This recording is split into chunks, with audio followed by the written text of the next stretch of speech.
এ হচ্ছে সিজিং, যে কিনা চায়নার একটা বড় কোম্পানির সিইও। তো সিজিং অনেক রাগী আর অ্যারোগেন্ট স্বভাবের। সিজিং এর বাবা ওকে ছোটবেলা থেকেই শিখিয়েছে সময়কে কাজে লাগাতে হয়। যদিও সিজিং বড় হয়ে সময়কে অর্থ দিয়ে বিচার করতে শুরু করেছে। এরপর সিজিং জুলির সাথে কোম্পানিতে গিয়ে পৌঁছালে সেখানে শেয়ার হোল্ডারদের একটা মিটিং চলছিল। যে মিটিং এ একজন এমপ্লয়ি সিজিং এর বিরুদ্ধে গিয়ে ওর আঙ্কেলকে কোম্পানির নতুন প্রেসিডেন্ট হওয়ার দাবি জানিয়ে কোম্পানি থেকে রিজাইন করতে চায়। যা শোনা মাত্রই সিজিং তখনই ওই এমপ্লয়িকে কোম্পানি থেকে ফায়ার করে দেয়। তো সবার কথায় জানা যায় সিজিং হচ্ছে এই কোম্পানির অ্যাক্টিং সিইও, অর্থাৎ কোম্পানির বর্তমান প্রেসিডেন্ট না থাকায় সিজিংকে অস্থায়ীভাবে কোম্পানির দায়িত্ব সামলাতে হচ্ছে। তো সিজিং কেন কোম্পানির অ্যাক্টিং সিইও হলো, আর এই কোম্পানির প্রেসিডেন্ট অর্থাৎ সিজিং এর বাবা সেই বা কোথায় গেল, এটা জানতে হলে আমাদের কয়েকদিন পিছিয়ে যেতে হবে। যেখানে দেখা যায় হঠাৎই সিজিং এর বাবার মৃত্যু হওয়াতে সবাই ওর বাবার শেষকৃত্যের জন্য একটা কবরস্থানে আসে, যেখানে দাঁড়িয়ে সিজিং এর আঙ্কেল বাকি শেয়ার হোল্ডারদের বলছিল সেই কোম্পানির নতুন প্রেসিডেন্ট হবে। এটা শোনা মাত্রই সিজিং সবাইকে বলে বাবার অবর্তমানে ও এই কোম্পানির দায়িত্ব নেবে। এই বলে ও সবাইকে তখনই কাজ শুরু করতে বলে। পরে সিজিং কবরস্থান থেকে ফেরার সময় একটা ছেলে যার নাম ইয়ান, যে সিজিং এর বাবার ঘড়িটা মাটিতে পড়ে থাকতে দেখে ওটা তুলে সিজিংকে দেয়। তো ইয়ান ছিল একটা অ্যানিমেল রেস্কিউ টিমের মেম্বার, যে কিনা অসুস্থ প্রাণীদের চিকিৎসা করত। তো এরকমই একদিন ইয়ান সকালবেলা একটা পাখিকে রাস্তায় অসুস্থ হয়ে পড়ে থাকতে দেখে, আর ওই পাখিটাকে দেখা মাত্রই ও সেটা ট্রিটমেন্ট করছিল। আর এই ট্রিটমেন্টে ইয়াং এর বন্ধু ফ্যাং, যে কিনা ওকে সাহায্য করতে আসে। তো ট্রিটমেন্ট শেষ হলে হঠাৎই ওদের কাছে ডগ রেস্কিউর জন্য কল আসায় ওরা দুজন তো তাড়াহুড়ো করে গাড়ি নিয়ে বেরিয়ে পড়ে। অন্যদিকে সিজিং ও ওর কোম্পানির মিটিং শেষ করে বাড়ি ফিরছিল। এমন সময় ইয়ান তাড়াহুড়ো করে যেতে গিয়ে সিজিং এর সাথে ইয়ানের গাড়ি ধাক্কা লেগে যেত। যদিও কোনো রকমে ইয়ান গাড়িটা সামলে নেয়। এতে তো সিজিং ইয়ানের ওপর অনেকটা রেগে গেলেও ইয়ানকে তাড়া করে ওর সময় নষ্ট হবে ভেবে সিজিং ওর পেছনে যায় না। তো বাড়ি ফেরার সময় সিজিং এর কাছে একটা ব্লাড ডোনেশন ক্যাম্প থেকে ফোন এলে সিজিং ব্লাড দিতে পারবে না এমনটা তাদের জানিয়ে দেয়। তো এরপর সিজিং গাড়ির মধ্যে ঘুমিয়ে পড়ে, আর দেখা যায় কিছুক্ষণের মধ্যেই সিজিং এর গাড়ির একটা অ্যাক্সিডেন্ট হয়ে গেছে। তবে এই অ্যাক্সিডেন্ট হওয়ার সাথে সাথেই সিজিং লাফিয়ে ঘুম থেকে ওঠে, যা দেখে বোঝা যায় এই অ্যাক্সিডেন্টটা আসলে সিজিং এর একটা স্বপ্ন ছিল। তখনই সিজিং লক্ষ্য করে ওর বাবার ওই হাত ঘড়িটা ওর হাতে রয়েছে, আর সেই ঘড়িটাতে সময় এখন উল্টো দিকে চলছে। এই দেখে সিজিং তো প্রচন্ড ঘাবড়ে যায়। যদিও সিজিং ওই ঘড়ি খোলার অনেক চেষ্টা করলেও ও কোনো মতে ঘড়িটা খুলতে পারছে না। তো প্রচন্ড ভয় পেয়ে ও অফিসে গিয়ে সবাইকে ওর হাত ঘড়িটা দেখানোর চেষ্টা করে। যদিও ও ছাড়া তো কেউ ওই হাত ঘড়ি দেখতেই পাচ্ছে না। তাই সিজিং ওর অ্যাসিস্ট্যান্টকে ওই হাত ঘড়ির কথা বললে অ্যাসিস্ট্যান্ট বলে তোমার হাতে তো কিছুই নেই। এই শুনে তো সিজিং প্রচন্ড অবাক হয়ে গেছিল। তো সিজিং তখনই ওর অ্যাসিস্ট্যান্টকে জানায় ও স্বপ্নে এমনটা দেখেছে যে ওর কাছে নাকি আর মাত্র 30 দিন আছে, আর এই 30 দিন পর নাকি ও মারা যাবে। অ্যাসিস্ট্যান্ট বলে আমার মনে হয় তুমি বাড়িতে একা থাকো বলে তোমার হয়তো এই ধরনের স্বপ্ন আসছে, তোমার কারোর সাথে প্রেম করা উচিত। এই বলে অ্যাসিস্ট্যান্ট সিজিংকে নানা রকম প্রেমের আইডিয়া দেয়। রাতে বাড়ি ফিরে সিজিং দেখে ওর কচ্ছপটা প্রচন্ড অসুস্থ। ও তখনই ওর কচ্ছপটাকে নিয়ে ডাক্তারের কাছে গেলে ডাক্তার জানায় কচ্ছপটা নাকি মারা গেছে। তো হঠাৎই কচ্ছপ মারা যাওয়ায় সিজিং তো প্রচন্ড ভেঙে পড়েছিল। শেষ পর্যন্ত সিজিং ওর কচ্ছপটাকে নিয়ে ওর ফ্রিনওয়াল করানোর জন্য ইয়ানের শপের সামনে আসে। যদিও অনেক রাত হয়ে যাওয়ায় ইয়ানের শপ তখন বন্ধ ছিল, তাই কি করবে বুঝতে না পেরে সিজিং ওখানে বসেই মনের দুঃখে কাঁদছিল, আর কাঁদতে কাঁদতে ও ঘুমিয়ে পড়ে। পরের দিন সকালে ইয়ান ওখানে এসে দেখে সিজিং ওর দোকানের বাইরে ঘুমাচ্ছে। তখনই সিজিং এর ঘুম ভাঙলে ও ইয়ানকে ওর কচ্ছপের ফ্রিনওয়াল করাতে বলে। এরপর ইয়ান ফ্রিনওয়ালের রিচুয়াল শুরু করলে সিজিং ওর কচ্ছপকে শেষ বিদায় দেওয়ার জন্য তার উদ্দেশ্যে কিছু কথা বলে, যা শুনে হঠাৎই ইয়ান হেসে উঠলে সিজিং তো অনেকটাই রেগে গেছিল। আসলে ইয়ানের একটা সমস্যা রয়েছে, ও দুঃখের সময় হাসে আর আনন্দের সময় কান্না করে।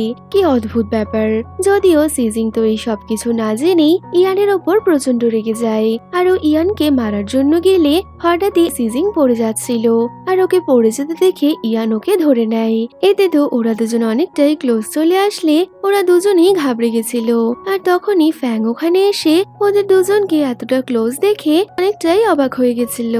এইভাবে হাসার কারণে সিজিন তো ওর ওপরে অনেকটাই রেগেছিল, যে কারণে ও ইয়ানকে বলে, তুমি আমার সময় নষ্ট করেছো, তোমাকে এবার পেনাল্টি দিতে হবে। তো পেনাল্টির অ্যামাউন্ট শুনে ইয়াং আর ফ্যাং এর তো মাথায় হাত। ওরা বলে, আমরা এত টাকা দিতে পারবো না, তার বদলে আমরা আপনার কচ্ছপের ফিনুয়ালটা ফ্রিতেই করে দিচ্ছি। ওরা সবাই মিলে কচ্ছপের ফিনুয়াল করতে যায়, যদিও দেখা যায় যাওয়ার পথে হঠাৎই কচ্ছপ বাবাজি জেগে উঠেছে, যে কারণে ফ্যাং এবার ওর কচ্ছপের ট্রিটমেন্ট শুরু করে। আর তখনই ওখানে সিজিং এর অ্যাসিস্ট্যান্ট জুলি আসে, যাকে দেখা মাত্রই ফ্যাং তো ওর ওপর ক্রাশ খেয়ে গেছিল। আর জুলিকে ইমপ্রেস করতে ও তো নিমেষের মধ্যেই কচ্ছপ বাবাজিকে সুস্থ করে তোলে, যা দেখে জুলিও অনেকটা ইমপ্রেস হয়ে ফ্যাং এর সাথে ওর উইচ্যাট অ্যাকাউন্ট শেয়ার করে নেয়। তো এইসবের মধ্যেই হঠাৎই সিজিং লক্ষ্য করে ওর হাতে থাকা ঘড়িটা বন্ধ হয়ে গেছে।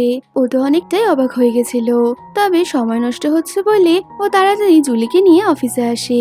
আর অফিসে আসা মাত্রই সিজিং লক্ষ্য করে ওর ঘড়িটা আবারও চলতে শুরু করেছে। এই দেখে সিজিং ভাবতে বসে যে কোথায় ওর ঘড়িটা বন্ধ হয়েছিল, যে কারণে ও জুলিকে নিয়ে প্রথমে ওই ফিনুয়ালের জায়গায় পৌঁছায়। যদিও দেখা যায় ওখানে গিয়ে সিজিং এর হাতের ঘড়ি চলছিল। এরপর সিজিং জুলিকে নিয়ে ইয়ানের শপের সামনে আসে। শপের সামনে আসা মাত্রই ওর ঘড়িটা বন্ধ হয়ে গেছে। যদিও গাড়ি পার্ক করতে গেলে ও দেখতে পায় আবারও ঘড়িটা চলতে শুরু করেছে। তো আসল বিষয়টা বোঝার জন্য সিজিং জুলিকে দিয়ে ওর গাড়িটা সামনে নিচ্ছে আর পেছনে নিচ্ছে, আবারও সামনে নিচ্ছে পেছনে নিচ্ছে। अरे कहना क्या चाहते हो? তো ওদের এইসব কাণ্ড কারখানা দেখে ইয়াং আর ফ্যাং ভাবে মেয়ে দুটো কি পাগল হয়ে গেল নাকি। অন্যদিকে সিজিং বুঝতে পারে এই শপে সেই ওর ঘড়িটা বন্ধ হচ্ছে, আর এটা বোঝা মাত্রই কোনো কিছু না ভেবে ওই শপটা কেনার জন্য অনেকগুলো লয়ারকে ডেকে নেয়। যদিও ইয়ান তো এই শপটা কোনো মতেই বেচবে না, যে কারণে সিজিং তো এই শপের ভ্যালুয়েশনের থেকেও অনেক বেশি টাকা পেমেন্ট করতে রাজি হয়ে যায়। কিন্তু তারপরেও ইয়ান ওদের কোনো কথা না মেনে ওদের সবাইকে বাড়ি থেকে বের করে দেয়। তবে বোঝাই যাচ্ছিল এই জায়গাটা দখল করা সিজিং এর একটা নতুন মিশন হয়ে দাঁড়িয়েছে। সিজিং জেদের বসে ওর পুরো কোম্পানি তুলে ইয়ানের শপের সামনে কাজ করতে বসেছে। এই দেখে তো ইয়ান প্রচন্ড রেগে সিজিং কে বলে, তুমি এখানে কি করছো? আর সিজিংও বলে দেয়, আমি তোমার শপে যাইনি, আমি তো পাবলিক প্লেসে বসে আছি। যে কারণে ইয়ান ওকে কিছু বলতে না পেরে ওখান থেকে চলে যায়। সিজিনের জ্বালায় ইয়ান তো অতিষ্ঠ হয়ে উঠেছে, কারণ কি প্রতিদিনই সিজিনের পাঠানো লয়াররা ইয়ানকে ওর জমি বিক্রি করার জন্য জোর করতে থাকে। এমনকি ওরা তো ইয়ানের ব্যবসা বন্ধ করে দেওয়ারও পুরো প্ল্যানিং করে নিয়েছিল। তো সিজিনের এইসব জ্বালায় অদৃষ্ট হয়ে ইয়ান সিজিনকে এসে বলে, তুমি এগুলো কি শুরু করেছো? যদিও সিজিন তো খুব অ্যাটিটিউড দেখিয়ে বলে দেয়, আমি এমন কিছুই করিনি, বরং তুমি আমাকে এগুলো করতে বাধ্য করছো। তো সোজা পথে ইয়ানকে রাজি করতে না পেরে সিজিন এবার নতুন গেম খেলে, যেখানে ও ফ্যাং আর ইয়ানকে সেদিন ওদের ভুলভাবে গাড়ি চালানোর ফুটেজটা দেখিয়ে ব্ল্যাকমেল করতে থাকে। ওদের জন্য সিজনের গাড়ির যে ক্ষতি হয়েছে তার ক্ষতিপূরণ ইয়ান আর ফ্যাংকেই দিতে হবে। ইয়ান আর ফ্যাং এর তো অবস্থা পুরোই খারাপ, ওরা তো বাবার জন্মে এত টাকা চোখে দেখেনি।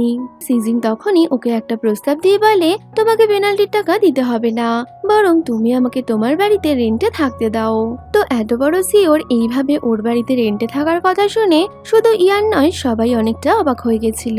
কিন্তু ফ্যাং ইয়ানকে বলে, আমাদের সিজিং এর এই কথাটা মেনে নেওয়া উচিত। কিন্তু সিজিং এর এই ভালো অফারটা ইয়ানের জন্য মোটেই ভালো ছিল না, কারণ কি সিজিং ওখানে আসা মাত্রই ইয়ানের বাড়িটা নিজের মতো সাজাতে শুরু করে। এমনকি সিজিং ডিনার বানানোর জন্য ওর পছন্দের শেফদেরও ওখানে নিয়ে আসে, যারা কিনা নিমেষের মধ্যেই ইয়ানের রান্নাঘরটা ক্যাপচার করে নেয়, যা দেখে ইয়ান তো প্রচন্ড রেগে গেছিল।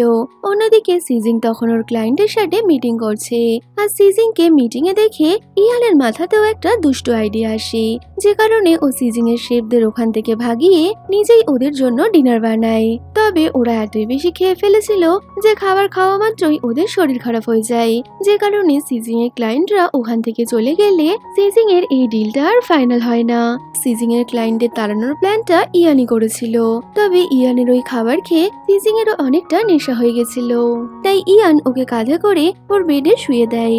তো মাঝরাতে হঠাৎই সিজনের মনে পড়ে ও তো নিজের মেকআপই তোলেনি, তাই তখনই ও ওয়াশরুমে যায় মেকআপ তুলতে। তবে সিজিং এর ওয়াশরুমের পাইপে লাগানো একটা টেপ তুলে দেয়।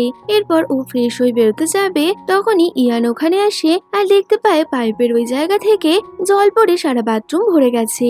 তো সিজিন ইয়ানকে হেল্প করার জন্য পাইপ ঠিক করার যন্ত্রপাতি আনতে গিয়ে ইয়ানের একটা ফটো খারাপ করে ফেলে। তো বাবার সাথে ছোটবেলার ফটোটা খারাপ হয়ে যাওয়ার কারণে ইয়ান তো সিজনের ওপর অনেকটাই রেগে গেছিল। আর তখনই ও সিজনের সাথে সব কন্ট্রাক্ট শেষ করে ওকে রাত্রেবেলায় বাড়ি থেকে বের করে দেয়। অন্যদিকে ফ্যাং আর জুলি তখন ডেটে ব্যস্ত। এর মধ্যেই জুলির কাছে সিজিং এর বাড়ি থেকে বেরিয়ে যাওয়ার খবর এলে ওরা দুজন তো হন্তদন্ত হয়ে বাড়িতে আসে। ইয়ান তখন বাড়ির পাইপ ঠিক করছে, তো সিজিং কে খুঁজে পাওয়া যাচ্ছে না শুনে ইয়ান তখনই সিজিং কে খোঁজার জন্য বেরিয়ে পড়ে। আর ওরা তিনজন মিলে এদিক ওদিক সিজিং কে খুঁজতে খুঁজতে একটা বিল্ডিং এর সামনে অনেক ভিড় দেখতে পায়। তো ওখানে এলে ওরা দেখে ওই বিল্ডিং এর টপ ফ্লোরেই সিজিং দাঁড়িয়ে আছে, যে কিনা মনের দুঃখে এখন নিজেকে শেষ করতে গেছে। তো সবাই ওকে এমনটা করতে বানা করলে ইয়ান পেছন থেকে গিয়ে ওই বিল্ডিং এ উঠে পড়ে আর তাড়াতাড়ি সিজিং কে নিজের কাছে টেনে নেয়। এতে তো সিজিং ইয়ানের ওপর পড়ে গেলে ওদের দুজনের মধ্যে হঠাৎই কিস হয়ে যায়, যে কারণে ওরা দুজন অনেকটাই লজ্জায় পড়ে গেছিল। তবে এর মধ্যেই সিজিং দেখে ওর হাত ঘড়িটা আবারও বন্ধ হয়ে গেছে। সিজিং তো ঠিক বুঝতেই পারে না এই হাত ঘড়ির আসল চক্করটা কি। এরপর ওরা সবাই মিলে সিজিং কে বাড়িতে নিয়ে আসে। পরে সিজিং জুলিকে বলে, আসলে নিজেকে শেষ করার বিষয়টা আমার অভিনয় ছিল, আমি তো ইচ্ছে করেই ওটা করেছিলাম। অন্যদিকে ফ্যাং তো ফুল দমে সিজিং কে সাপোর্ট করে ইয়ানকে অনেক কথা শোনাচ্ছে। ফ্যাং জুলিকে আরেকটু ইমপ্রেস করার জন্য ইয়ানকে বলে দেয়, আজ তুমি সিজিং কে নিজের রুমে শুতে দেবে আর তুমি যাবে আমার সাথে শুতে। পরে রাতের বেলা সবাই শুয়ে পড়লে ইয়ান ওর বাবার ফটোটা ঠিক করতে করতে ওর ছোটবেলার কথা মনে পড়ছিল। তবে এর মধ্যেই ফ্যাং ওকে শুতে ডাকলে ইয়ান ফটোটা মাঝপথে রেখেই চলে যায়। আর আড়াল থেকে সিজিং এটা দেখতে পেয়ে ও এই ফটোটা ঠিক করতে শুরু করে। তবে হঠাৎই সিজিং লক্ষ্য করে ইয়ান ওখান থেকে চলে যাওয়ার পরেই ওর ঘড়িটা আবারও চলতে শুরু করেছে, যে কারণে ও এবার সারা বাড়িতে ঘুরে ঘুরে দেখতে থাকে যে কোথায় ওর ঘড়িটা বন্ধ হচ্ছে। অন্যদিকে ইয়ানও ঘুমের ঘরে ফ্যাং এর সাথে শুতে না গিয়ে ভুলবশত নিজের রুমে শুয়ে পড়ে, যেখানে কিনা আজ সিজিং এর শোয়ার কথা ছিল। তো সিজিং ও সারা ঘর ঘুরে যখন ইয়ানের রুমের সামনে আসে ও দেখে ওর ঘড়িটা বন্ধ হয়ে গেছে, যা দেখে সিজিং তো অনেকটাই অবাক হয়ে একবার ইয়ানের কাছে আসছে তো আবারও ইয়ানের থেকে দূরে যাচ্ছে। এতে ওর ঘড়িটাও বন্ধ হচ্ছে আর আবারও চলতে শুরু করছে, যা দেখে সিজিং বুঝে যায় ওর আসলে এই বাড়িটা নয় বরং কি এই ছেলেটাকে কিনতে হবে, কারণ কি এই ছেলেটার কাছে আসলেই ওর ঘড়িটা বন্ধ হয়ে যায়। তো মেয়ের বুদ্ধির বলিহারি, ও মনে করে এই ছেলেকে তো নিজের সাথে রাখা সম্ভব নয়, তাই ও ইয়ানের ফটো তুলতে থাকে, যদি কিনা ফটো তুলে রাখলে ওর ঘড়িটা বন্ধ থাকে। তো ফটো তোলার জন্য সিজিং ইয়ানের অনেকটাই ক্লোজ চলে আসলে ঘুমের ঘরে হঠাৎই ইয়ান সিজিং কে জড়িয়ে ধরে। তো এইভাবে ইয়ানের জড়িয়ে ধরায় সিজিং ও নিজেকে ওর থেকে ছাড়াতে পারছিল না, তাই বাধ্য হয়ে ও রাতের বেলা ইয়ানের সাথে ঘুমিয়ে পড়ে। পরের দিন সকালে জুলি সিজিং কে ডাকতে এলে ওদের দুজনকে একসাথে দেখে তো জুলি প্রচন্ড জোর চিৎকার করে ওঠে, আর ওরা দুজনও একে অপরকে এইভাবে দেখে প্রচন্ড ঘাবড়ে গেছিল। পরে জুলি সিজিং কে জিজ্ঞেস করে আগের দিন রাতে ওদের মধ্যে কি হয়েছে। সিজিং বলে দেয়, তুমি যেটা ভাবছো এমন কিছুই নয়, বরং আমি এতদিন যেটা ভাবছিলাম সেটা ভুল ছিল, আমার আসলে এই বাড়ি নয় বাড়ির মালিককে দরকার। যা শুনে জুলি সিজিং কে বলে, তুমি চিন্তা করো না, আমি তোমাকে ছেলে পটানোর আইডিয়া দেব, যেটা কিনা জুলি অনেক ভালোই পারতো। এই বলে জুলি সিজিং কে বেশ কিছু আইডিয়া দিয়ে দেয়, আর জুলির কথা মতো সিজিং এবার সুন্দর করে সেজে এসে ইয়ানকে সিরিয়াস করতে থাকে, যা দেখে ইয়ান তো প্রচন্ড অবাক হয়ে গেছিল। পরে ইয়ান ওর কাজের জন্য বেরোচ্ছে, তখনই সিজিং গাড়ি নিয়ে ওর সামনে এসে দাঁড়ায় আর বলে, বস আপনি কোথায় যাবেন। তো সিজিং এর এরকম হাবভাব দেখে ইয়ান তো প্রচন্ড বিরক্ত হচ্ছিল। এবারও সিজিং বুঝে যায় ও ইয়ানকে এত সহজে মারাতে পারবে না, যে কারণে সিজিং ইয়ানকে আগের দিন রাতের সেই ছবিটা দেখায় যেখানে ইয়ান সিজিং কে জড়িয়ে ধরেছিল আর বলে তুমি যদি আমার কথা না শুনেছো তাহলে আমি এই ছবিটা ভাইরাল করে দেব। তারপর কি হবে তুমি তো জানোই। আর এই ছবি দেখা মাত্রই আমাদের বেচারা ভীতু ইয়ানের তো আর কিছুই করার থাকে না, যে কারণে ও ওর কথা শুনতে বাধ্য হয়। তো ইয়ান সিজিংকে নিয়ে ওর এক ফ্রেন্ড হুয়ার শপে আসে, যে কিনা কথা বলতে পারতো না। তো হুয়া আর ইয়ানকে একসাথে কথা বলতে দেখে সিজিং দূরে দাঁড়িয়ে ভাবছে ছেলেটাকে দেখে যতটা ভদ্র মনে হয় আসলে ততটা নয়। তো ইয়ানকে ওই মেয়েটা পটিয়ে নেওয়ার আগে আমাকে কিছু একটা করতে হবে, এই ভেবে ও আবারও ইয়ানকে সিরিয়াস করতে থাকে। এরপর ওরা ফেরার পথে সিজিং এক জায়গায় দাঁড়ালে ইয়ান বলে এখানে কেন দাঁড়ালে। তখনই দেখা যায় এই দুটো এইভাবে ওদের দিকে তাকিয়ে রয়েছে, যা দেখে ইয়ান তো ভয় পেয়ে যায়। তো ওরা সবাই একসাথে একটা জায়গায় লাঞ্চ করতে আসে, আর সেখানেই একটা মাছের ডিশ খেয়ে ওদের সবার তো প্রচুর নেশা হয়ে গেছিল, যে কারণে নেশার ঘরে ওরা কখনো শুকনো মাটিতে সাঁতার কাটছে তো কখনো আবার আকাশে উঠছে। গার্ডরা ওদের আটকাতে এলে ওরা তো গার্ডদের ডাইনোসর মনে করছিল। এইভাবে ডাইনোসরদের হাত থেকে বাঁচতে গিয়ে ওরা এক জায়গায় পড়ে জ্ঞান হারায়। কিছুক্ষণ পর ওদের জ্ঞান ফিরলে হোটেলের মালিক ওদের পাগলামোর ভিডিও দেখালে সবাই তো অনেকটাই লজ্জায় পড়ে গেছিল। এরপর ওরা সবাই মিলে একটা ডগের ফিনুয়ালের জায়গায় আসে, যে ডগটা কিনা একসময় অনেক মানুষের প্রাণ বাঁচিয়েছিল। তাই ইয়ান ওর একটা স্ট্যাচু বানিয়েছে, আর আজকের দিনে সবাই মিলে ওই ডগটার জন্য প্রে করতে আসে। তো ইয়ানের এরকম কাইন্ড হার্টেড ব্যবহার দেখে সিজিন তো অনেকটাই ইমপ্রেস হয়ে গেছিল। পরে ওখান থেকে ফেরার সময় ইয়ান জানতে পারে কিছু গুন্ডারা ওদের ওই রেস্কিউ সেন্টার খালি করানোর জন্য আন্টির সাথে ঝামেলা করছে, যা জানতে পেরে ওরা তাড়াতাড়ি ওখানে এসে পৌঁছায়। তো গুন্ডাগুলো সব ডগদের ওখান থেকে বের করতে চাইলে তখনই সিজিং এই গুন্ডাদের বলে আমি আজই এই জায়গাটা কিনে নেব, তাই তোমরা এখানে এরকম ঝামেলা করতে পারো না। যা শুনে ইয়ান সিজিংকে বলে তোমার এরকম কিছু করার কোনো দরকার নেই। তবে সিজিং ওর কোনো কথাই শুনতে চায় না। অন্যদিকে আঙ্কেল কোম্পানিতে এসে দেখে ওখানে কোনো সিকিউরিটি গার্ড নেই। আসলে তো সিজিং সব সিকিউরিটি গার্ডদের ওই জায়গায় পাহারা দেওয়ার জন্য ডেকে পাঠিয়েছিল। তো গুন্ডাগুলো সিজিং এর আসল পরিচয় পেয়ে অনেকটাই ভয় পেয়ে গেছিল। তবে সিজিং ওর কথা মতো ওই জায়গাটা কিনে তার পেপারটা আন্টিকে দিয়ে দেয়। এরপর ও ইয়ান আর ফ্যাংকে একটা জায়গায় কথা বলতে বসায়, যেখানে ও ইয়ানের সামনে একটা কন্ট্রাক্ট পেপার এগিয়ে দেয় আর বলে তোমাকে আজ থেকে আমার সাথে থাকতে হবে। ইয়ান এটা করতে না চাইলেও ফ্যাং ওকে বলে আমাদের কাছে আর কোনো উপায় নেই, যে কারণে বেচারা ইয়ান তো ওই কন্ট্রাক্ট পেপারে সাইন করে দেয়। আর তখনই সিজিং ওকে জানায় তুমি যদি এই কন্ট্রাক্ট ভাঙার চেষ্টা করেছো তাহলে তোমাকে 3 ডবল টাকা পেমেন্ট করতে হবে। যা শুনে বেচারা ইয়ানের তো অবস্থা পুরোই খারাপ। তো সিজিং বলে তাড়াতাড়ি নিজের জিনিসপত্র নিয়ে আমার বাড়িতে চলে এসো। পরে ইয়ান ফ্যাংকে বলে তুমি আমার বন্ধু নাকি আমার শত্রু, যে সবসময় ওই মেয়েটাকে সাপোর্ট করছো। ইয়ান বেচারা অনেক দুঃখে ছিল। এরপর ইয়ান ওর জিনিসপত্র নিয়ে সিজিং এর বাড়িতে এসে পৌঁছায়। তো জুলি আর ফ্যাং ওখান থেকে চলে গেলে ইয়ান তো অনেকটাই নার্ভাস হয়ে গেছিল। এরপর ইয়ান ওয়াশরুমে গেলে সিজিং তো দরজার বাইরে দাঁড়িয়েছিল, কারণ কি ওকে ইয়ানের থেকে 2 মিটারের ডিস্টেন্স রাখতে হবে। তার থেকে বেশি দূরে চলে গেলে আবারও ওর হাত ঘড়িটা চলতে শুরু করবে। তো এইভাবে ওয়াশরুমের বাইরে সিজিং এর দাঁড়িয়ে থাকার কারণে ইয়ান তো প্রচন্ড অকওয়ার্ড ফিল করছিল। রাতে সিজিং ইয়ানকে ওর রুমে নিয়ে গেলে ইয়ান চোখ বন্ধ করে বলতে থাকে আমি তোমার সাথে এক রুমে থাকতে পারবো না, আমি কোনোদিন কোনো মেয়ের সাথে এইভাবে থাকিনি। যদিও তখনই ও চোখ খুলে দেখে সিজিং ওখানে 2টো বেডের ব্যবস্থা করেছে, আর ওদের বেডের মাঝে একটা পর্দাও আছে। এই দেখে ইয়ান একটু শান্ত হলে সিজিং ও খুব অ্যাটিটিউড দেখিয়ে বলে আমারও তোমার মতো বড়দের সাথে থাকার কোনো ইচ্ছে নেই। পরের দিন সকালে জুলিয়া সিজিং মিলে ইয়ানের ঘুম ভাঙায়। তো ঘুম থেকে ওঠা মাত্রই সিজিং এর লিপস্টিক থেকে শুরু করে সিজিং কি খেতে ভালোবাসে সবকিছুরই একটা লিস্ট জুলি ইয়ানকে ধরিয়ে দেয়, আর বলে এই সবকিছুই তোমাকে মনে রাখতে হবে যাতে কিনা সিজিং এর কোনো সমস্যা না হয়। তো এত বড় লিস্ট দেখে ইয়ানের মাথা ঘুরে গেলেও আমাদের বাধ্য ইয়ান সিজিং এর খেয়াল রাখার পুরো চেষ্টা করে। এরপর সিজিং ইয়ানকে নিয়ে অফিসে যায়, যেখানে সিজিং সবাইকে বলে এ হচ্ছে ওর নতুন অ্যাসিস্ট্যান্ট। এরপর মিটিং এর সময়ও ইয়ান সিজিং এর সাথেই ছিল।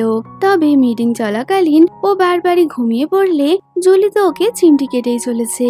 এরপর কেবিনে থাকাকালীন জুলি ওর কাজ শেষ করে বাড়ি ফিরে গেলেও ইয়ানের কাজের কোনো ছুটি নেই। ও তো প্রতিনিয়ত সিজিংকে কফি দিয়েই চলেছে।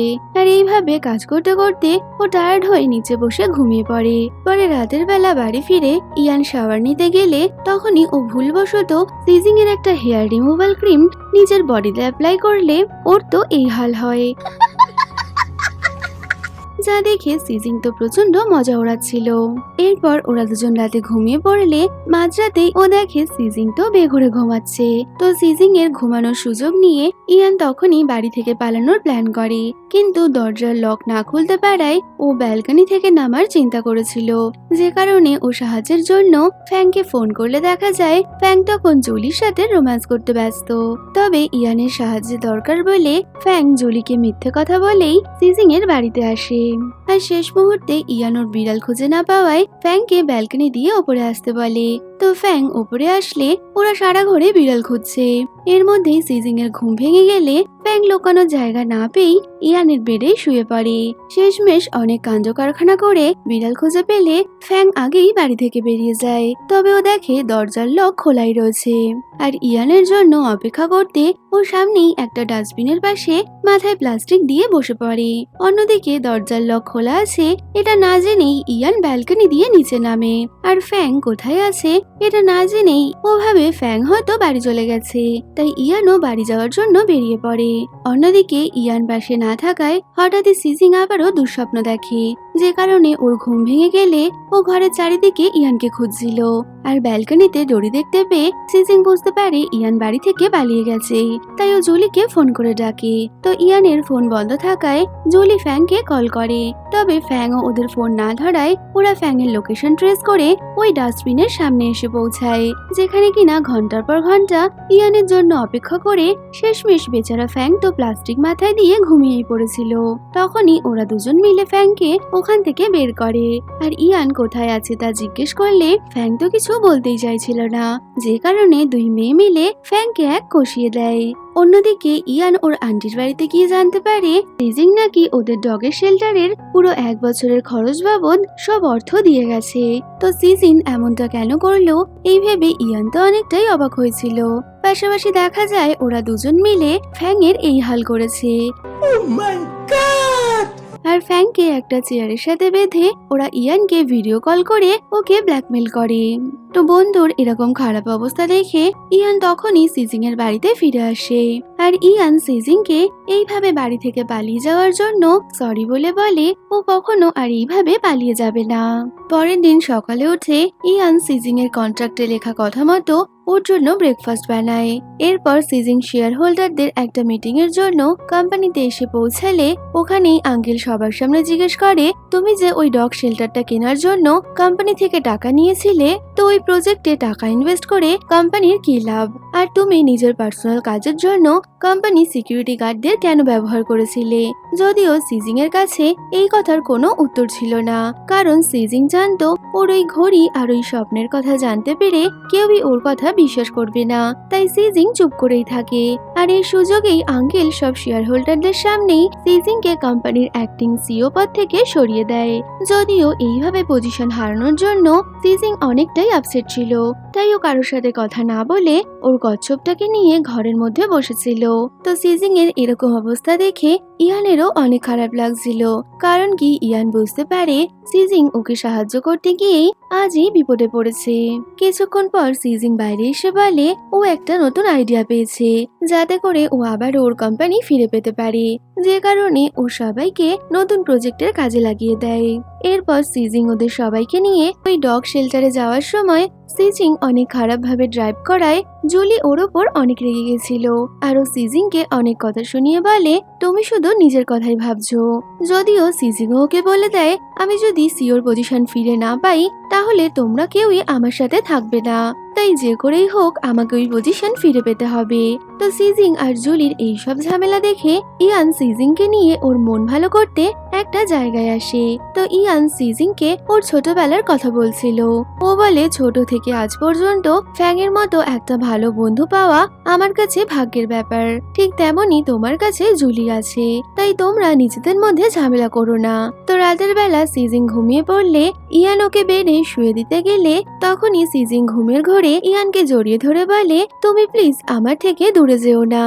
তখনই ফ্যাং আর জুলি ইয়ানকে ফোন করে বলে ওরা একটা ইনভেস্টর পেয়েছে, তাই ওদের এখনই ওই ইনভেস্টরের সাথে কথা বলতে যেতে হবে।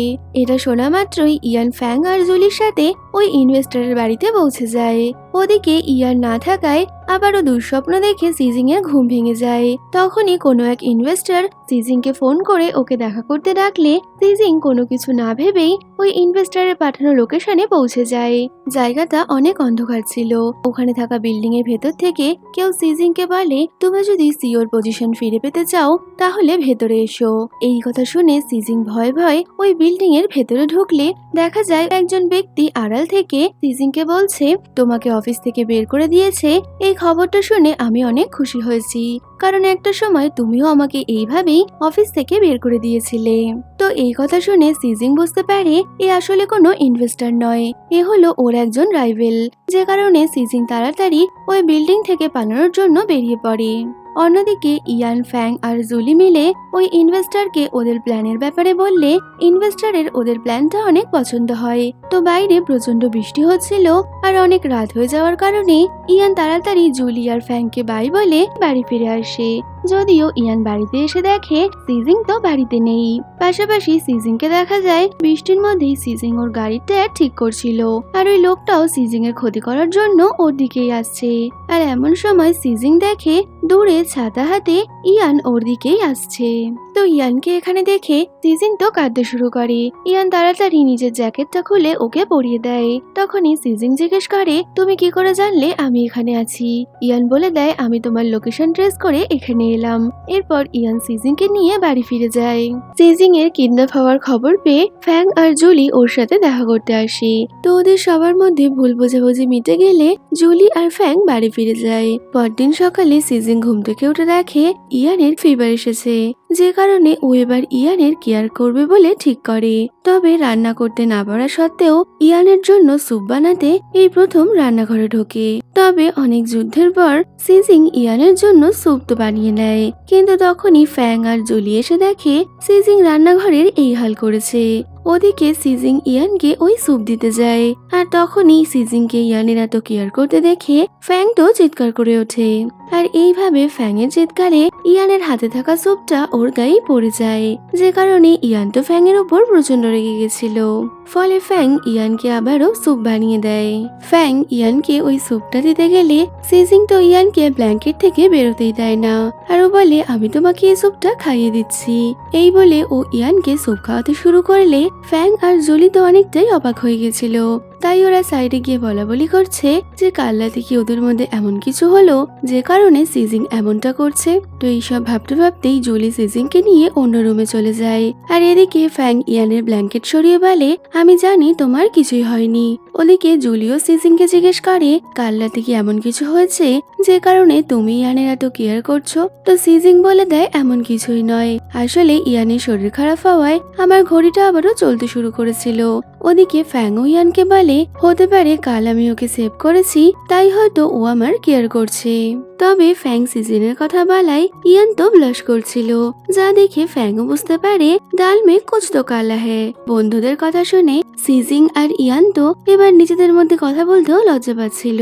তো ইয়ানের শরীর ঠিক হয়ে যাওয়ায় ওরা দুজন একসাথে ঘুরতে যাওয়ার প্ল্যান করে। তো দুজনেই একসাথে ঘুরতে যাবে বলে অনেকটাই এক্সাইটেড ছিল, যে কারণে ওরা দুজনেই খুব সুন্দর হয়ে রেডি হলে সিজিংকে দেখে ইয়ান তো হা করে ওকেই দেখছিল। অন্যদিকে জুলি আর ফ্যাংকে দেখা যায় ওরা দুজনও একসাথে শপিং করতে গেছে, যেখানে জুলির একটা কাপেল ব্রেসলেট পছন্দ হলেও ও সেটা কিনতে চায় না, কারণ কি ও মনে করছিল ও আর ফ্যাং এখনো কাপেল হয়নি। এটা শুনে ফ্যাং একটু আপসেট হলেও ও জুলিকে প্রপোজ করার একটা প্ল্যান বানিয়ে নেয়। অন্যদিকে সিজিন আর ইয়ান যখন রাস্তা দিয়ে যাচ্ছিল তখনই একটা সাইকেল সিজিনকে ধাক্কা মারতে গেলে ইয়ান ওকে সামলে নেয়। তবে এই চক্করে সিজিং এর ড্রেসের জিপটা ভেঙে গেলে কি করবে না বুঝতে পেরেই ও তো ওটা ইয়ানের থেকে লুকানোর চেষ্টা করে। পরে ওরা দুজন একটা জায়গায় বসে নিজেদের ব্যাপারে কথা বলছিল। তখনই একটা কাপেলকে ফটো তুলতে দেখে ইয়ানও সিজিং এর সাথে ফটো তুলতে চাইলে সিজিং তো বলে দেয় আমি ফটো তুলতে পারবো না, কারণ কি আমার ড্রেসের জিপটা ছিঁড়ে গেছে। এই শুনে ইয়ান তখনই নিজের জ্যাকেটটা খুলে ওকে পরিয়ে দেয় আর খুব কেয়ার করে ওকে বাড়িতে নিয়ে আসে। আর নিজেই রাতে ডিনার বানাতে গেলে সিজিন বলে তোমাকে এগুলো করতে হবে না। তবে ইয়ানোর কথা না শুনেই কাজ করতে গেলে ওর হাত কেটে যায়, যা দেখে সিজিন তো ওর অনেক কেয়ার করছিল। আর ও ইয়ানকে চুপ করে বসতে বলে নিজেই ডিনার বানাতে যায়। তবে ও তো কোনো কাজই করতে পারতো না, যে কারণে ইয়ানোর হাত ধরে ওকে সবকিছু শেখাতে থাকে। এতে তো ওরা দুজন অনেকটাই ক্লোজ চলে আসলে দুজনেই একটু লজ্জায় পড়ে যায়। ওদিকে রাতের বেলা ফ্যাং জুলিকে ফোন করে ওকে একটা জায়গায় আসতে বলে, আর জুলি ওই জায়গায় আসলে দেখা যায় ফ্যাং ওকে প্রপোজ করার জন্য জায়গাটা খুব সুন্দর করে সাজিয়ে রেখেছে। তো ফ্যাং জুলিকে নিজের মনের কথা বলে জুলিও ফ্যাং এর প্রপোজাল অ্যাকসেপ্ট করে নেয়। পরদিন সকালে সিজিং ইয়ানকে নিয়ে বাইরে ব্রেকফাস্ট করতে আসে। এরপর ওরা দুজন একসাথে শপিং করতে যায়, যেখানে সিজিং ইয়ানকে অনেকগুলো ড্রেস কিনে দেয়। আর এরপর থেকেই ওরা দুজন একসাথে সময় কাটাতে শুরু করে। আর ধীরে ধীরে ওদের মধ্যে একটা সুন্দর সম্পর্ক গড়ে ওঠে। যদিও ওদেরকে এইভাবে দেখে জুলি আর ফ্যাং তো অনেকটাই অবাক হয়ে গেছিল। তো গল্পে একটু রোমান্টিক মুহূর্ত শুরু হতেই কি যাবে, তো দেখো গল্পে ভিলেনের এন্ট্রি হয়ে গেল, যে কিনা সিজিং এর ফ্রেন্ড লু ছিল। সে বিদেশ থেকে বহুদিন পর দেশে ফিরেছে। তো লুকে দেখে ইয়ান তো অনেকটাই জেলাস ফিল করছিল। এর মধ্যেই ফ্যাং আর জুলিও ওখানে আসলে দুই বান্ধবী মিলে লুকে প্যাম্পার করছে। তো এইসব দেখে ফ্যান ইয়ানকে বলে এই মালটা কোথা থেকে এলো, তবে কি এ আমাদের সুন্দর সংসারে আগুন জ্বালাতে এসেছে। তখনই জুলি এসে বলে লু নাকি সিজিং এর ফিয়ান্সে। এই শুনে তো ওরা দুজন আরো অবাক হয়ে যায়।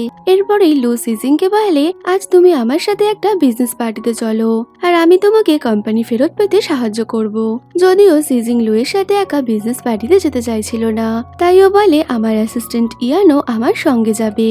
এরপর ওরা তিনজন মিলে বিজনেস পার্টিতে পৌঁছায়। তবে লুয়ের এইভাবে সিজিং এর কেয়ার করাটা ইয়ান মোটেই সহ্য করতে পারছিল না।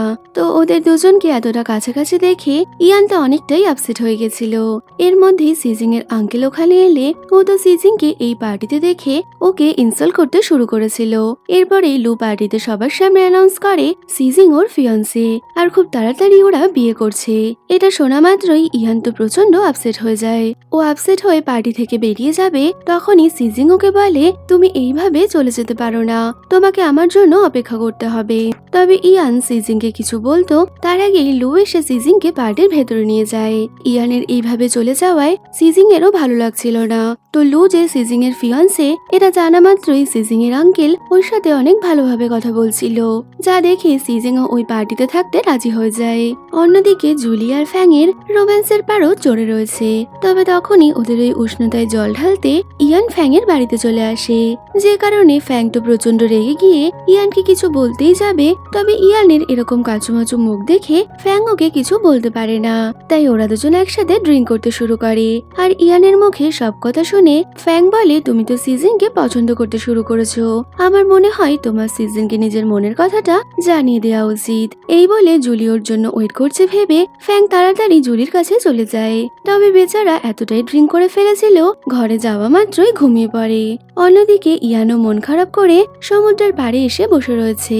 পার্টি শেষে সিজিং বাড়ি ফিরে ইয়ানকে কোথাও দেখতে পায় না, তাই ও ইয়ানকে খুঁজতে বেরিয়ে পড়ে। আর ও ইয়ানকে খুঁজতে খুঁজতে ওই সমুদ্রের পাড়ে চলে আসে, যেখানে মন খারাপ করে ইয়ান বসেছিল। সিজিং দেখে ইয়ান অনেকটাই ড্রিঙ্ক করেছে। ইয়ান কোনো কিছু না বলেই সিজিংকে জড়িয়ে ধরে। পরের দিন লু সিজিংকে নিয়ে ওর গ্র্যান্ডমার সাথে দেখা করতে যাবে বললে সিজিং তো ইয়ানকে ওদের সাথে নিয়ে যায়, যেখানে লুয়ের গ্র্যান্ডমার ভুলে যাওয়ার রোগ থাকায় উনি তো ইয়ানকে নিজের গ্র্যান্ডসন ভেবে নেয়। তাই উনি ইয়ান আর সিজিংকে নিয়ে ভেতরে চলে গেলে বেচারা লু তো ড্রাইভার হয়েই থেকে যায়। লু তো ওর গ্র্যান্ডমাকে অনেক করে বোঝানোর চেষ্টা করে যে আমি আপনার গ্র্যান্ডসন, যদিও গ্র্যান্ডমা সেই কথা মানতে একদমই রাজি নয়। কিছুক্ষণ পর গ্র্যান্ডমা ইয়ানকে তার গার্ডেন পরিষ্কার করতে বললে লু ও জেলাসির বসে ওই গার্ডেন পরিষ্কার করতে যায়, যেখানে গার্ডেন পরিষ্কার কম ওরা তো দুজনের সাথে লড়াই করতেই ব্যস্ত। তো ওরা বাড়ি ফিরলে জুলি সিজিংকে বলে তুমি কোম্পানিতে না থাকায় সেখানে অনেক সমস্যা হয়েছে। এই শুনে সিজিং অনেকটাই চিন্তায় পড়ে যায়। তো এরকম খারাপ সময় ইয়ান ওকে কোনো সাহায্য করতে পারছে না বলে ইয়ানের অনেকটাই খারাপ লাগছিল। এমন সময় লু ওখানে এসে সিজিংকে বলে, কোম্পানি ফিরে পেতে আমি তোমাকে সাহায্য করব। এরপর লু ওর এক ডিজাইনার ফ্রেন্ডকে সিজিং এর বাড়িতে ডেকে পাঠায়, কারণ কি ওয়েডিং এর আগে ও সিজিং এর বাড়িটা রিডেকোরেট করতে চায়। তো সিজিং এর বেডরুমে গেলে ওরা দেখে ওখানে দুটো বেড রাখা রয়েছে। লু মনে করছিল ওই এক্সট্রা বেডটা হয়তো জুলির জন্য রাখা রয়েছে। তো সবাই চলে গেলে লু আলাদাভাবে সিজিং এর ওয়ার্ড্রপ দেখতে যায়, যেখানে ছেলেদের ড্রেস রাখা দেখে লু বুঝতে পারে এখানে জুলি নয় ইয়ান থাকে। এতে তো লু অনেকটাই রেগে গেছিল, যে কারণে ও ইয়ানের সাথে আলাদাভাবে কথা বলার জন্য ইয়ানকে বাইরে নিয়ে যায়। লু ইয়ানকে জিজ্ঞেস করে, তোমার ওর সাথে থাকার পেছনে কি উদ্দেশ্য রয়েছে? আর সব থেকে বড় কথা, সিজিংকে ওর কোম্পানি তুমি ফিরিয়ে দিতে পারবে না, তাই এটাই ভালো হবে যে তুমি ওর লাইফ থেকে সরে যাও। এই শুনে ইয়ান চুপ করে যায়, কারণ ও বুঝে গেছিল সত্যিই ও কোনোদিন কোম্পানির ব্যাপারে সিজিংকে সাহায্য করতে পারবে না। এরপর বাড়িতে ফিরে লু সিজিংকে ওর সাথে একটা মিটিং এ যেতে বললে সিজিং ও ইয়ানকে ওর সাথে যেতে বলে, তবে লু বলে দেয় ইয়ান ওদের সাথে যেতে পারবে না। এরপর লু সিজিংকে নিয়ে ওর আঙ্কেলের সাথে মিটিং এ আসে, যেখানে লু আঙ্কেলকে বলে, আমি কোম্পানির যত প্রবলেম আছে সব সলভ করে দেব, তার বদলে আপনাকে আবারও সিজিংকে ওর পজিশন ফিরিয়ে দিতে হবে। তো কোম্পানির অবস্থা খারাপ থাকায় আঙ্কেল লু এর শর্তটা মানতে রাজি হয়ে যায়। ওদের মিটিং শেষ হতে দেরি হচ্ছে দেখে সিজিং একাই ওখান থেকে বেরিয়ে যায়। অন্যদিকে ইয়ানকে দেখা যায় যে কিনা সিজিংকে ছেড়ে চলে যাওয়ার সিদ্ধান্ত নিয়েছিল। আর সিজিং এর ওই কন্ট্রাক্ট পেপারটা হাতে নিয়ে ও সিজিং এর সাথে কাটানো সব মুহূর্তগুলো মনে করছিল। এরপর ইয়ান যখন ওখান থেকে বেরোতেই যাবে তখনই সিজিং চলে আসে, যে কিনা ইয়ানকে এইভাবে যেতে দেখে বলে, তুমি কোথায় যাচ্ছ? যদিও ইয়ান সিজিংকে জিজ্ঞেস করে, তুমি আমার সাথে কন্ট্যাক্টটা কেন বানিয়েছিলে? তবে তখনই লু বাড়িতে চলে আসায় সিজিং ইয়ানকে আসল সত্যিটা বলতে পারে না। আর লু ইয়ানকে বলে, তুমি এখনো কেন এখানে রয়েছো? তো এই কথা শুনে ইয়ান লুকে সিজিং এর খেয়াল রাখতে বলে ওখান থেকে চলে যায়। ইয়ানকে এইভাবে যেতে দেখে সিজিং ওকে আটকাতে গেলে লু ওকে যেতে দেয় না। তখনই সিজিং বলে, আমি তোমাকে বিয়ে করতে পারবো না, কারণ কি আমি ইয়ানকে পছন্দ করি, আর তোমার জন্য আমার মনে এমন কোনো ফিলিংস নেই। এই বলে ও লুয়ের হাত ছাড়িয়ে ইয়ানকে আটকানোর জন্য বাইরে চলে আসে। তবে ততক্ষণে ইয়ান ওখান থেকে চলে গেছিল। তো সিজিং ইয়ানকে দেখতে না পেয়ে বাইরে দাঁড়িয়েই কান্না করছিল। পরে বাড়িতে ফিরে সিজিং ইয়ানের লেখা ওই চিঠিগুলো দেখে অনেক কাঁদছিল। তখনই লু ওখানে এলে সিজিং ওখান থেকে চলে যায়। আর লু ও ইয়ানের ওই চিঠিগুলো দেখে বুঝতে পারে ইয়ান সিজিংকে অনেক ভালোবাসে। পাশাপাশি সিজিং ইয়ানকে সারা শহরে খুঁজলেও ও কোথাও ইয়ানের খোঁজ পায় না। কিছুদিন পর লু সিজিং এর আঙ্কেলের সাথে সব ডিল ফাইনাল করে আবারও সিজিংকে ওর কোম্পানিটা ফিরিয়ে দেয়। এতে তো সিজিং অনেকটা হ্যাপি ছিল। অন্যদিকে ইয়ানকে দেখা যায় যে কিনা হুয়ার বাড়িতে থাকছিল। তখনই হুয়া ইয়ানকে বোঝায়, তোমার একবার হলেও সিজিংকে নিজের মনের কথাটা বলা উচিত। তো হুয়ার কথা শুনে ইয়ান সিজিংকে মনের কথা বলতে আবারও শহরে ফিরে আসে। তবে ইয়ান সিজিংকে বাড়িতে না দেখতে পেয়ে ওর ঘরে একটা ফ্লাইটের টিকিট দেখে মনে করে সিজিং হয়তো লুয়ের সাথে বিদেশে চলে যাচ্ছে, যে কারণে ও তখনই এয়ারপোর্টে এসে পৌঁছায়, যেখানে ও লুয়ের সাথে দেখা হলে লু ইয়ানকে বলে, সিজিং আমার সাথে যাচ্ছে না। ওদিকে সিজিংকে দেখা যায় যে কিনা ইয়ানের খোঁজ করতে হুয়ার বাড়িতে এসে পৌঁছায়। তখনই হুয়া সিজিংকে বলে, ইয়ান তোমার সাথে দেখা করার জন্য শহরে গেছে। এই শুনে ও আবারও বাড়িতে ফিরে আসে, যেখানে ও ইয়ানের বিড়ালকে দেখে বুঝতে পারে ইয়ান সত্যি এখানে ফিরে এসেছে। এরপরে ওরা একে অপরকে খুঁজতে খুঁজতে ওই সমুদ্রের পাড়ে এসে পৌঁছায়। আর ওখানে আসা মাত্রই একে অপরকে দেখতে পেয়ে ওরা দুজনেই অনেক খুশি হয়েছিল। তখনই ইয়ান সিজিংকে নিজের মনের কথা বললে সিজিং ও ওর প্রপোজাল একসেপ্ট করে নেয়। এরপর ওরা দুজন আবারও একসাথে থাকতে শুরু করে। কিছুদিন পর সিজিং সিইও হিসেবে কোম্পানি জয়েন করলে ইয়ান ওর অ্যাসিস্ট্যান্ট ছিল। তো আঙ্কেল কোম্পানি থেকে চলে যাচ্ছিল, যা দেখে সিজিং আঙ্কেল সহ সেই এমপ্লয়ি যাকে ও একসময় কোম্পানি থেকে বের করে দিয়েছিল তাকেও আবার কোম্পানিতে ফিরিয়ে আনে। তো সবকিছু ঠিক হয়ে গেলে ওরা চারজন একসাথে ডিনার করতে যায়, যেখানে ওরা সবাই একসাথে অনেক এনজয় করে। এরপর ওরা সবাই একসাথে সুখেই দিন কাটাচ্ছিল। তবে কথায় আছে, সুখ বেশি দিন কপালে সয় না। তো এমনই একদিন ওরা ডগ শেল্টারে যাচ্ছিল, তখনই ওরা দেখতে পায় কিছু গুন্ডারা ওদের আন্টিকে মেরে ডগ নিয়ে পালিয়ে যাচ্ছে। তো ওই ডগগুলোকে বাঁচাতে ইয়ান গাড়ি নিয়ে ওদের চেস করতে থাকে। আর এক পর্যায়ে এসে গুন্ডাদের সাথে ওদের ফাইট শুরু হয়, যেখানে সবাই জমিয়ে ফাইট করলেও হঠাৎই একটা গুন্ডা ইয়ানকে ছুরি মেরে দেয়। এতে ইয়ান অজ্ঞান হয়ে গেলে ওরা সবাই ইয়ানকে হসপিটালে ভর্তি করে, যেখানে ডাক্তার জানায় জানায় ইয়ানের ব্লাড লাগবে।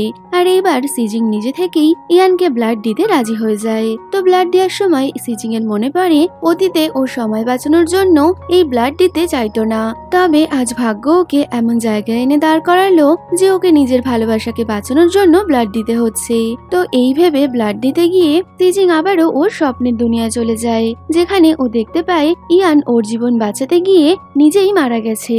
সিজিং নিজের সাথে ইয়ানকে ওখান থেকে ফিরিয়ে আনতে চাইছিল, তবে তখনই একজন বৃদ্ধ ব্যক্তি ওকে বলে যার চলে যাওয়ার সে চলেই যাবে, তুমি তাকে আটকাতে পারবে না। আর তখনই ইয়ান ওকে শেষবারের মতো কিস করে ওখান থেকে চলে যায়। যা দেখে সিজিং তো ইয়ানের সাথে কাটানো প্রত্যেকটা স্মৃতি মনে করে হঠাৎই জেগে ওঠে। চোখ খুলে ও দেখে সামনে ফ্যাং বসে আছে, তবে কিনা এক অন্য রূপে। তো ফ্যাংকে দেখে সিজিন অবাক হয়ে গেলে ফ্যাং বলে, সিজিন আমি তোমার ডক্টর। আসলে তুমি যে রোগে আক্রান্ত ছিলে তোমার বাবাও একসময় সেই রোগে আক্রান্ত হয়েই মারা গেছিল, যে কারণে তোমার বাবা ভয় পেতেন তোমারও হয়তো তার মতোই অবস্থা হবে, তাই তোমায় সুস্থ করতে আমি তোমায় হিপনোটাইজ করেছিলাম। আসলে তুমি আর তোমার বাবা দুজনেই মৃত্যু ভয়ে আক্রান্ত ছিলে, তোমাদের প্রতি মুহূর্তেই মনে হতো তোমরা হয়তো মরে যাবে। তো এই ভাবতে ভাবতেই তোমার বাবা মারা গেলেও আমি তোমাকে বাঁচাতে চেয়েছিলাম, তাই আমি তোমার অ্যাসিস্ট্যান্ট জুলির সাথে প্ল্যান করে এই সব কিছু করেছিলাম। আর দেখা যায় প্রতিনিয়ত সিজিং এর ওই ঘড়িটা দেখতে পাওয়া আর ইয়ানকে কবরস্থানে ওর সামনে নিয়ে আসা, এই সব কিছুই ছিল জুলি আর ফ্যাং এর একটা প্ল্যান। আর ইয়ান আর সিজিং এর ভালোবাসা ছিল ফ্যাং এর তৈরি করা একটা গল্প, যেটা কিনা হিপনোটাইজ করার মাধ্যমে ফ্যাং সিজিনকে দেখিয়েছিল। তবে এই সব কিছু গল্প হলেও সিজিনের ইয়ানের প্রতি ভালোবাসাটা সত্যি ছিল, যে কারণে ও তখনই ফ্যাংকে ইয়ানের আসল পরিচয় জানতে চাইলে ফ্যাং বলে ইয়ান আমার বন্ধু এবং ও একটা পেট শপ চালায়। আর এই কথা শোনা মাত্রই সিজিন তখনই ইয়ানের সাথে দেখা করতে ওর শপে এসে পৌঁছায়। তবে দেখা যায় ইয়ান সিজিনকে ফ্যাং এর একটা পেশেন্ট হিসেবে চেনে। সিজিনের মনে ইয়ানের প্রতি ভালোবাসাটা সত্যি হওয়ায় ও ধীরে ধীরে ইয়ানের সাথে সময় কাটিয়ে সিজিন ইয়ানের মনে নিজের জায়গা তৈরি করে নেয়। তো ওদের দুজনের এক হয়ে যাওয়ার সাথে সাথেই সিজিনের কল্পনার ভালোবাসা ওর বাস্তব জীবনে পরিণত হয়। আর এখানেই আমাদের এই গল্পটাও শেষ হয়ে যাচ্ছে। ভিডিওটা কেমন লাগলো কমেন্টে বলো, ভালো লাগলে লাইক শেয়ার করো আর যাওয়ার আগে চ্যানেলটা সাবস্ক্রাইব করো। তো দেখা হচ্ছে আবারও কোনো নতুন ভিডিওতে। Till then by.